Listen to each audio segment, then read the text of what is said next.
John, I'm going to get right back at you with the comment you made about when we started working together and your mixed feelings. And I think everybody in this room has those feelings. As we work with one another, we feel really pumped up, like I have something to contribute. But almost on a daily basis, I feel, oh my God, there's so many things I really need to learn that I don't know.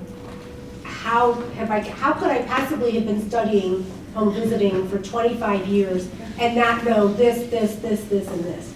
So, and to get right back at you again, I'm going to quote the last line from the first paper that I ever read that was written by John. And it was the paper that made me say, somewhere, somehow, I'm going to find an opportunity to work with this guy. And I think that sentence, it sort of encapsulates the whole reason for innovation toward precision home visiting and the meeting that brings us here today. And this is his concluding line. This is from a study called Adult Attachment, Implications for Therapeutic Process in Home Visiting Intervention. He concludes, future intervention studies should keep in mind individual differences in styles of responding to treatment and make special efforts to identify and reach out to those mothers who are less easily engaged. That was inspiring to me, and we could go back further because John quoted Mary's work before he even did work in home visiting. So it all builds, right? Each of us contributes in ways that build on the work of others. Okay. So before we go any farther, of course, I need to acknowledge the substantial support that we receive from HRSA for core support for HARC. And we receive not only funding from HRSA, but also guidance through Kyle Poklinski, our project officer, and married with that, guidance and insights from Alita Meyer, who is our liaison with ACF. And as John mentioned and Dr. Nagel mentioned, what I love the most about all the work in home visiting is that it brings these two agencies together because neither one can do the job that needs to be done working alone. We also, part of the meeting and the work reported here is supported by generous grants from the Heising-Simons Foundation and from the Robert Wood Johnson Foundation.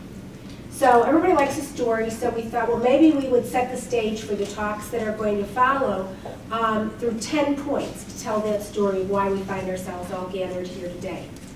So the first is that HARC uses research to build home visiting impacts. And many of you have seen this slide before, and I've actually made an addition to it. But essentially how the targets of home visiting really are parenting capacity, parenting behavior per se, and the supports and stresses that moderate that link from parenting capacity to actual parenting behavior.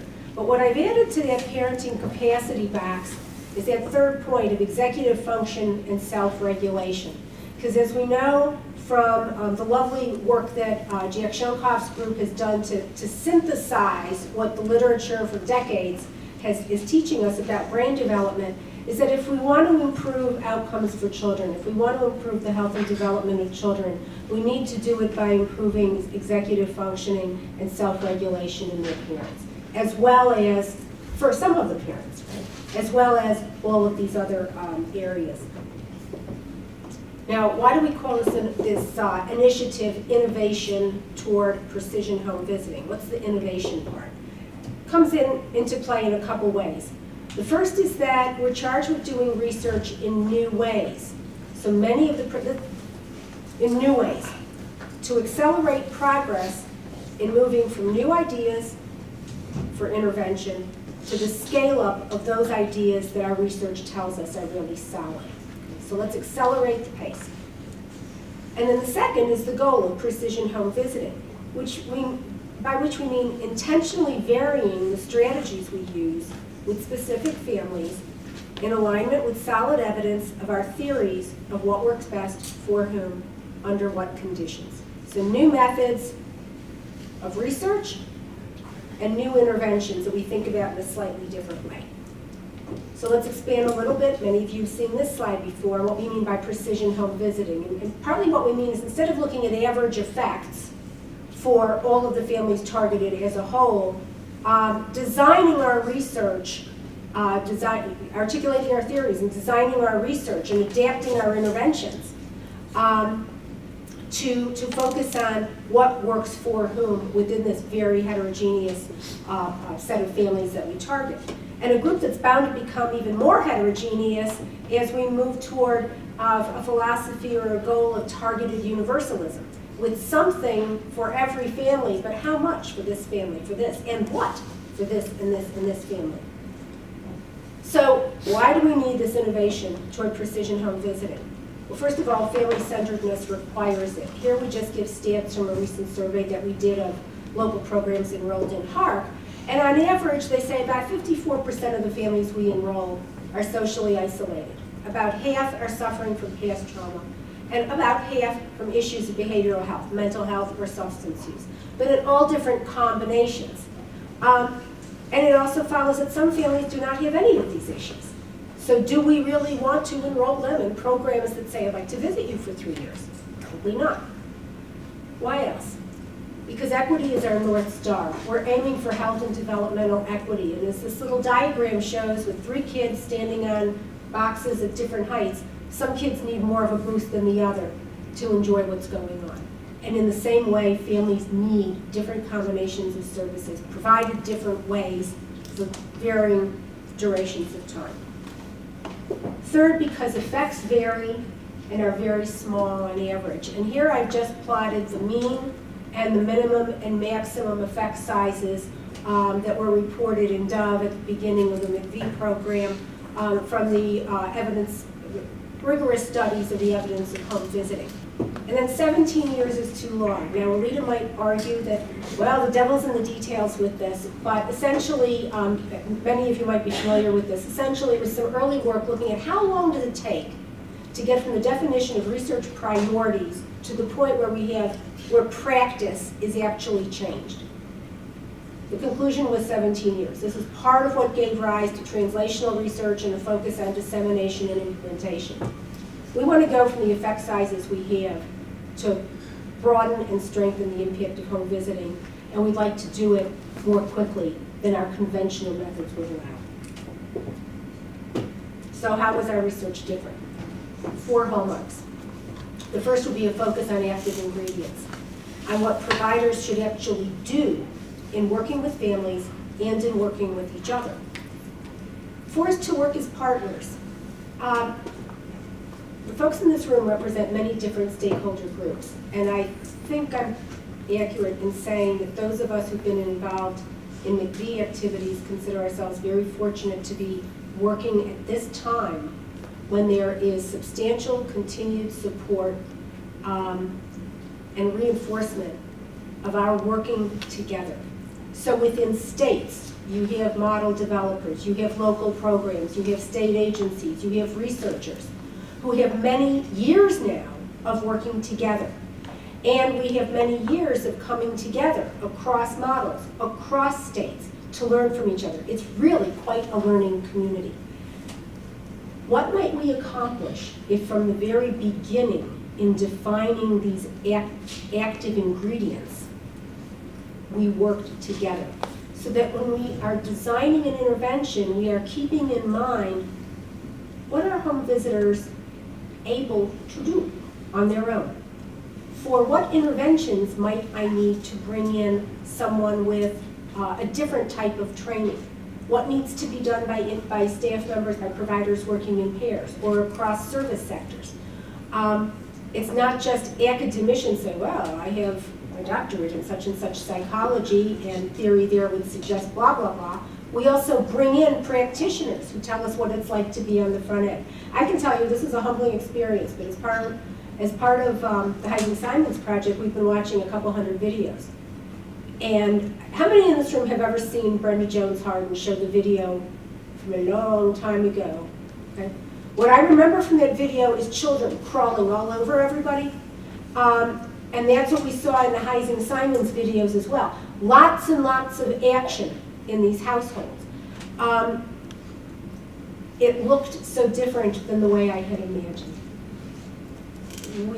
As we design interventions, we have to understand how it might play out in the context of the home with different families.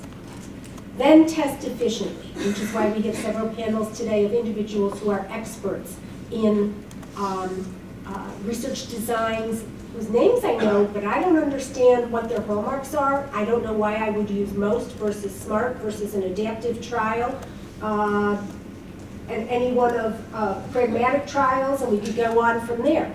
My hope is that we'll all leave today having a much better understanding of those models and knowing the work we're doing, how we might use one or another in our own work.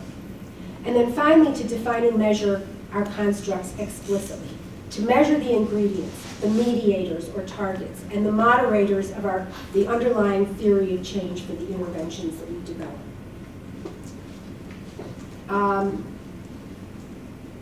I have a moment, so I will linger on this slide, which sort of reinforces those points and compares the hallmarks that I just described with our traditional approach, where we've tended to focus on randomized trials of complex models.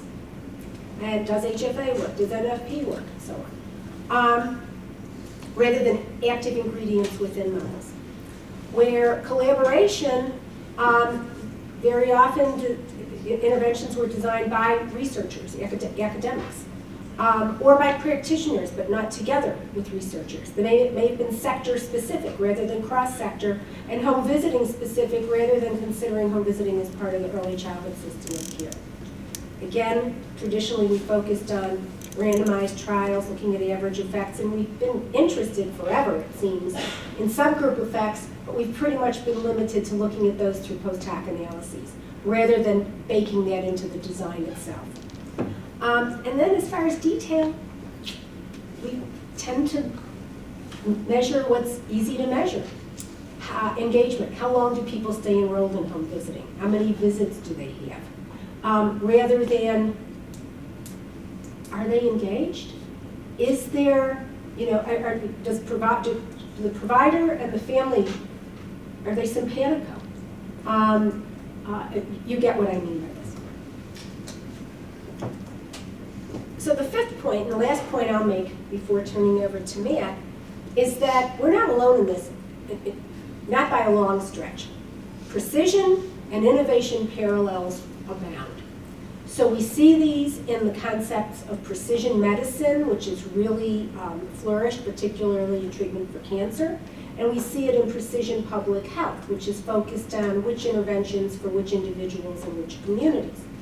Then building on this, I'd like to cite work that I believe Alita directed, coming out of OPRE, in the form of the initiative Buffering Children from Toxic Stress.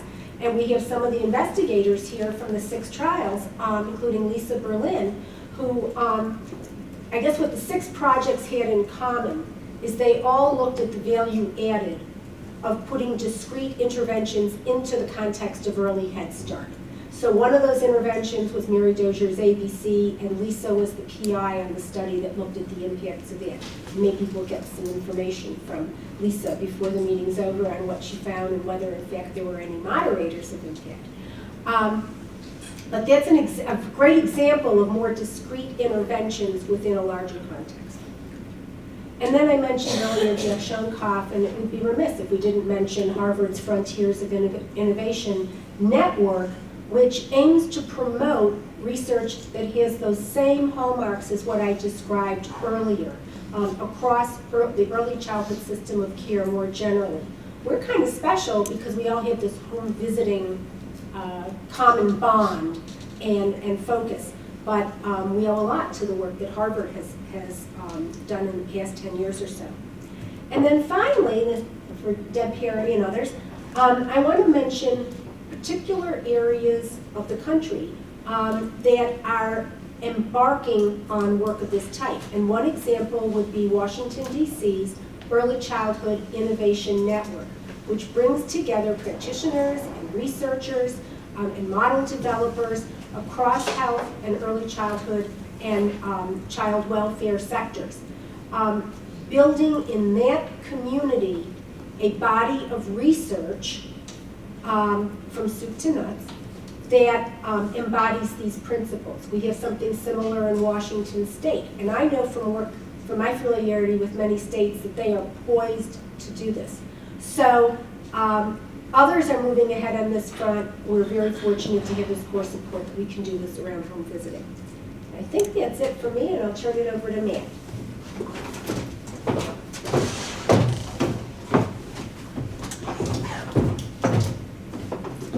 Hi everybody, can you hear me okay?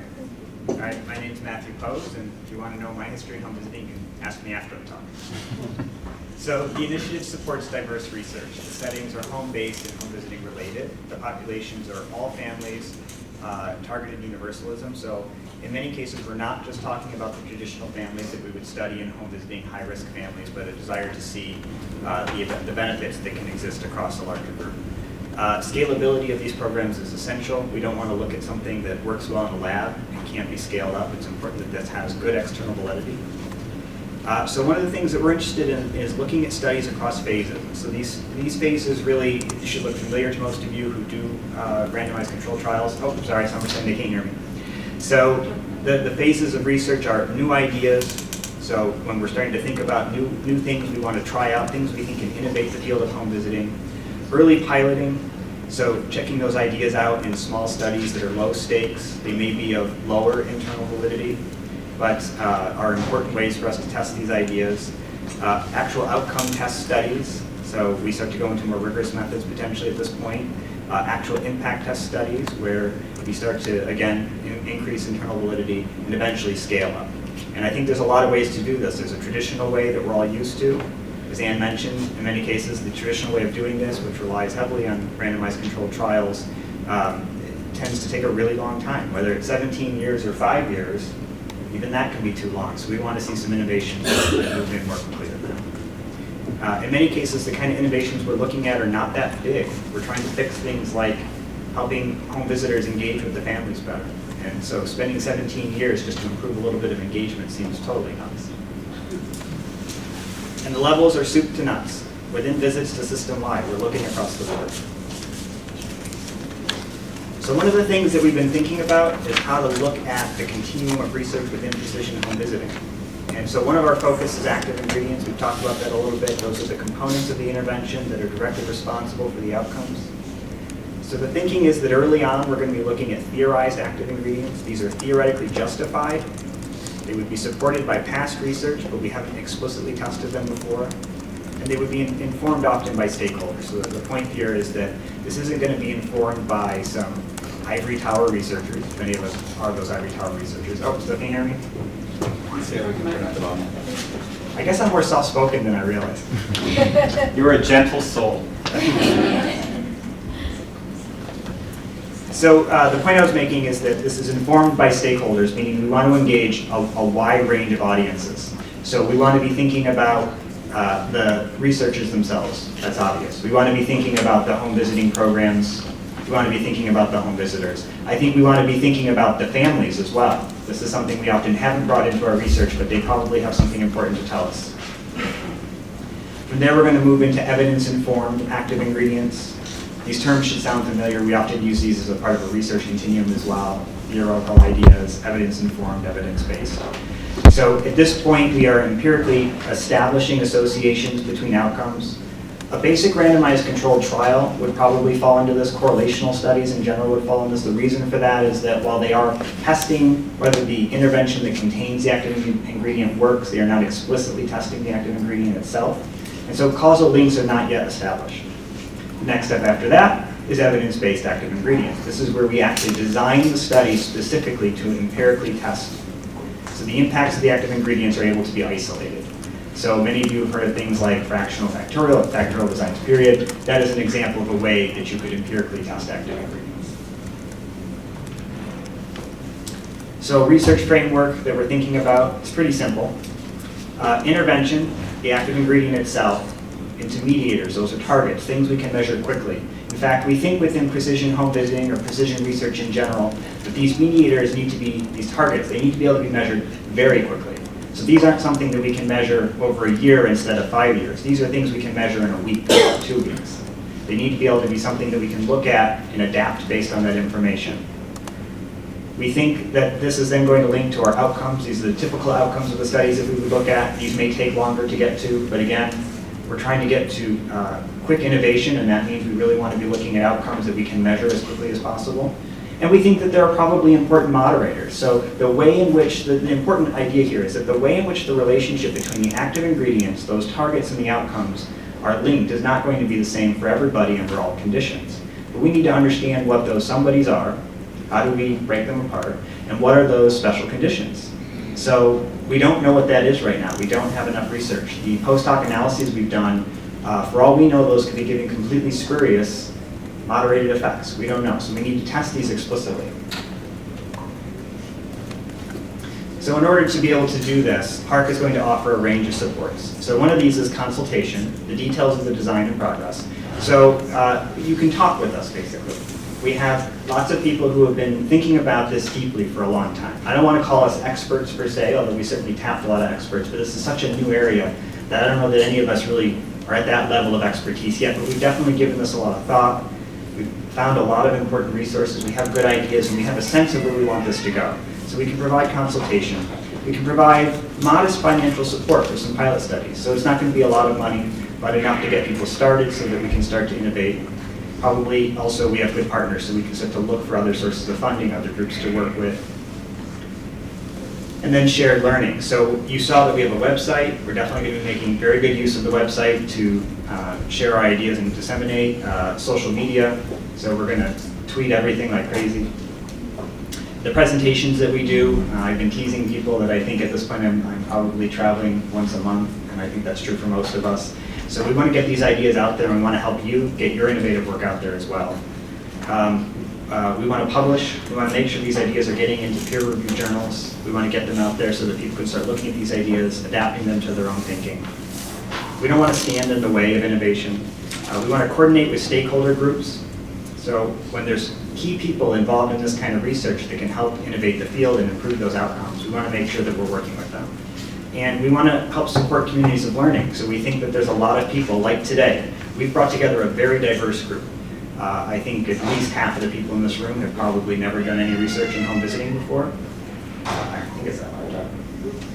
A very large group of you probably have done research in home visiting. I did do my statistics ahead of time.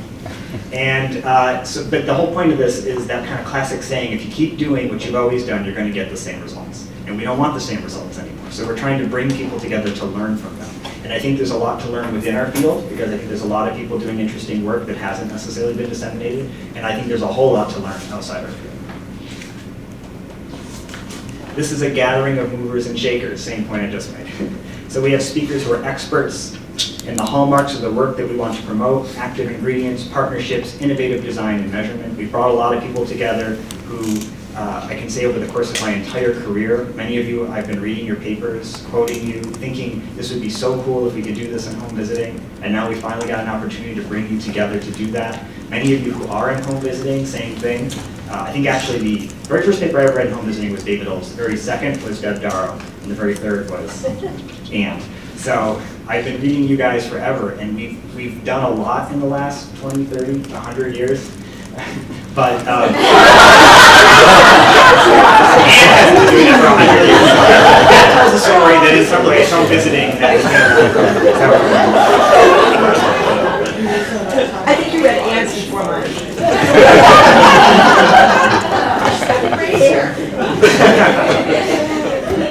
So, and the other point is that we have audience members who are leaders in home visiting and early childhood services, innovation, and research. So we've brought together a really great group of people who have done a lot in this field. We've made a lot of progress in our own field, but there's so much progress outside of our field that we're getting a neat opportunity right now to come together and do more than we've ever done before. So we hope you will help shape the work, be early adopters, and opinion leaders. Okay, so we're going to walk through our agenda today. So we're going to have different talks with particular people that we've grouped together. Do you want to see it? Yeah. She was shoving this under my arm earlier, and I was like, oh, that's okay, I know what this is. No, I don't. So right now you're getting the opening remarks. The next thing is going to be on explicit measurement. And so we have Anne Duggan as the moderator, and it's going to be defining and monitoring fidelity with precision in home visiting models. That's Mary Dozier. Baseline target moderation and precision prevention with George Howe. At 11:45, we have Innovative Designs, Part 1. Lauren is going to be our moderator, and we have Hybrid Double Randomized Client Preference Trials, Benefits and Challenges with Gerald August, Adaptive Trials and Master Protocols, Don Berry. 12:45 to 1:45 is lunch. That's the most important time of the day. So SMARTS, Eric Labor. The multi-phase optimization strategy, MOST, that was mentioned earlier, Kate Gustavero. I apologize if I mess anyone's name up, by the way. I've read your names for years. I haven't actually heard them. Single case research design in public health and home visiting, John Lutzker. Innovative Designs Part 3, we have Cynthia Minkovitz. Rapid cycle testing with Mary Catherine Arbor. We have producing more useful evidence for home visiting interventions, Randy Brown, and pragmatic trials with Nicholas Petsopoulos. Did I get that right? Okay.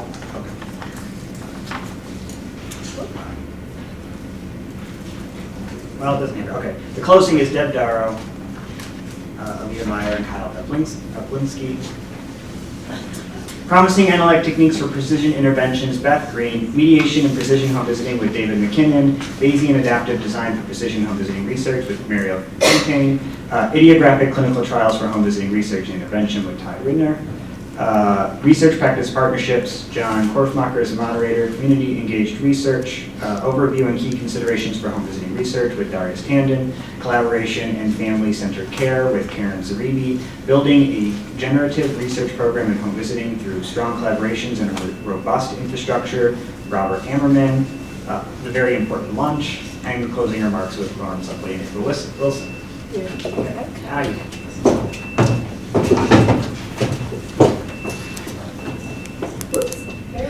So this is one of my favorite slides. Many of us convened in Wisconsin at a meeting called Wing Spread. I think maybe, I don't know, 8 or 10 of the people in this room were there. And it was a meeting convened actually by the Heising Simons Foundation. And the function was to have folks who focused on home visiting for a long time from many different arenas come together and discuss, okay, how can we do things better? How can we better take advantage of the opportunity we have going forward? And we talked about principles of working together, and I was really struck by these and felt it was important for us to echo these sentiments in all of the meetings that HARC is sponsoring and in all that we disseminate. Charlie Homer was the person who said that first quote, if you want to go fast, go alone. But if you want to go far, go together. Now, actually, we want to do both. So, and I'm hopeful that these new methods will help us to be able to go far, but to get there a little bit faster than we otherwise would, because kids can't wait. Then the second were some principles for a new way of networking. There was a fellow from Marty, I don't remember Marty's last name, he was from Habitat for Humanity, and he quoted these words of Jane Skillen about these new ways of networking. And essentially, our goal is what's in the center, not our organization. I know it's kind of like human nature to think of your own organization as the center of the universe, right? The only business class I ever took said the main goal of every organization is self-preservation. But what this says is that the main goal would be, thriving children and healthy families. That's what we're all working toward. And each of us is a node, not the hub. That this mission that we share is really what should be what's driving us. That we should be humble. I think we started off this meeting with humility, and I see it in all the folks that I know personally who are here. And that we need to trust each other as we go along, because we are talking about making changes, and we need to be trustful of each other, that we are in fact working toward the same goal, and that we're being honest with each other. So, at any rate, that's it. Thank you all so much for coming, and onward. And on time. This is like a first.